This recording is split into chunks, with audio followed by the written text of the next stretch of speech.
mes amis, j'espère que tout le monde se porte à merveille. Merci une fois encore de nous retrouver pour échanger autour de notre thème principal qui est la gestion du couple au sein des foyers. Alors d'entrée, je voudrais déjà souhaiter une belle fête de Pentecôte à tout le monde, la fête du Saint-Esprit. Voilà, aujourd'hui nous allons aborder un point très important. Cela concerne la bagarre entre l'époux et l'épouse. Bon, généralement, vous savez, quand les problèmes commencent dans les couples avec des problèmes, on élève la voix, on essaye de crier, on essaye d'injurier, on essaye de se lancer les gros mots, tout ce qu'il faut. Vous ne vous contrôlez pas, vous vous fâchez pour rien du tout, pour des détails. Au lieu de vous comprendre, vous allez jusqu'à vous bagarrer. Vous bagarrez, c'est-à-dire jusqu'à ce point, l'homme lève la main sur la femme et tabasse la femme, bon, de façon consciente ou inconsciente. Ben, je ne parle pas de la façon dont l'époux tabasse quotidiennement ou de façon fréquente la femme, l'épouse. Hein. Je parle de certaines réalités, c'est-à-dire par moment. Par moment, l'homme, il se fâche et puis il corrige sa femme.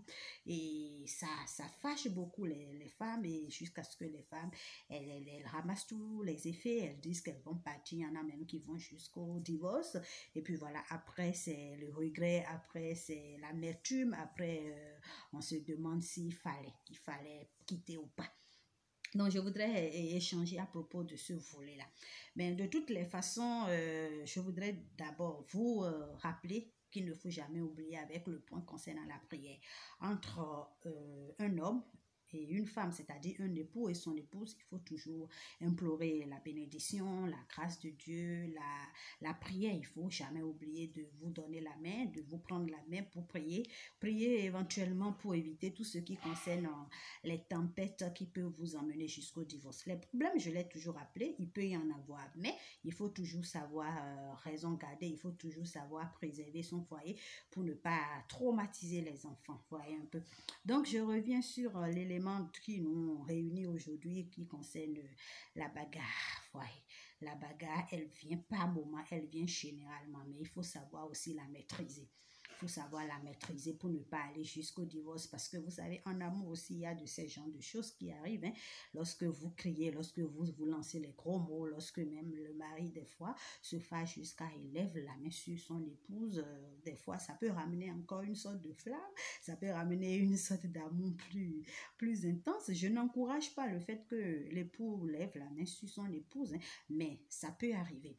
Bon, vous voyez, donc si ça arrive au sein de votre couple, vous voyez le contexte, essayez de prier et puis écoutez surtout votre cœur, ne précipitez pas les choses, ne brisez pas ce que vous avez pris le temps de construire, essayez quand même de vous asseoir quand vous allez revenir, chacun à vous maîtriser, quand vous allez revenir à de meilleurs sentiments, essayez de s'ouvrir, chacun n'a qu'à s'ouvrir et chacun n'a qu'à dire à chacun ce qu'il n'a pas aimé, ce qu'il a aimé, voyez un peu, et puis voilà, vous essayez de voir les choses pour ramener la balle à terre, se sacrifier toujours, se pardonner toujours et voilà, se maîtriser toujours et puis vous allez vous engager une fois encore et éviter ce qu'on appelle la bagarre ou bien le fait de tabasser, le fait de gifler, le fait de lever la main parce que vous savez ça a des conséquences. Hein.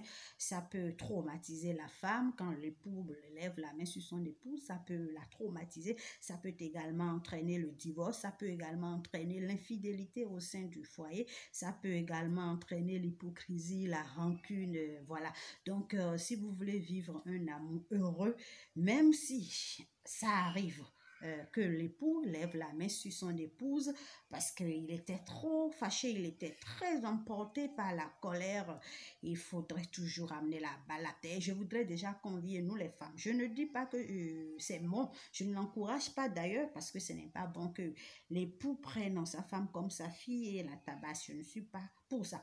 Mais si vous êtes femme et vous constatez que votre époux n'est pas du genre à tabasser, n'est pas du genre à lever la main sur vous et qu'une fois il le fait, deuxième fois, par moment, ça lui arrive, il faut essayer de vous contenir pendant les moments de colère. Il ne faudrait pas que vous dépassez les bornes en matière de conflit jusqu'à vous lancer les gros mots et susciter l'autre à lever la main sur vous, voyez. Donc, c'est très important. Maintenant, si cela arrivait, il faudrait vous asseoir, vous écouter. C'est très important. Vous écoutez, puis vous voyez un peu le contexte et chacun pardonne chacun.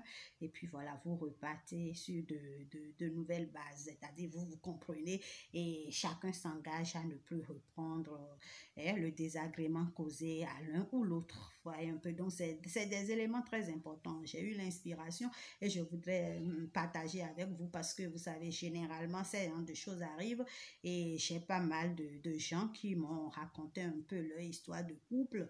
Hein. Il y en a qui sont allés jusqu'au divorce et après ils ont regretté. Il y en a dont les époux les ont vraiment tapés jusqu'à, ils ont commencé l'infidélité. Mais c'est des choses qui arrivent et qu'on peut toutefois corriger, vous voyez un peu. Donc, il y en a également qui finalement sont retournées sur elles-mêmes et sont devenus des hypocrites, sont devenus rancuniers et il y en a même qui ont peur et ça a entraîné chez elles une certaine trauma, une certaine façon d'être traumatisées. Elles sont traumatisées, puis déprimées, stressées, et il y en a même qui ont peur de leur époux. Voilà, donc c'est une situation un peu délicate. Donc je voudrais inviter l'époux et l'épouse à vraiment se maîtriser face aux tensions dans les foyers, à ne pas créer des séquelles. Les séquelles, elles sont d'ordre moral, elles sont également d'ordre physique, elles sont d'ordre psychique, tout ça, vous voyez. Donc, il ne faudrait pas trop en abuser. Généralement, le problème entre deux personnes, ça arrive, mais il faut savoir le ou les maîtriser. Si c'est le problème ou les problèmes, vous devez y faire face et puis vous les maîtriser. En plus, vous protégez les enfants et puis vous essayez de voir comment régler. Mais si vous voyez que les enfants sont présents, vous pouvez aussi faire une sortie dehors en ville, aller vous asseoir autour d'un pot et discuter ou la nuit, vous vous réveillez, vous échangez et puis voilà. Chacun s'explique parce qu'en amour, quand on s'explique, on se comprend. Mais quand il n'y a pas la communication, il n'y a pas le dialogue, c'est en ce moment que ça va pas, ça va pas. Donc, si vous êtes rencontrés au prime abord, vous vous êtes dit oui, c'est qu'il y a quelque chose qui vous lie forcément.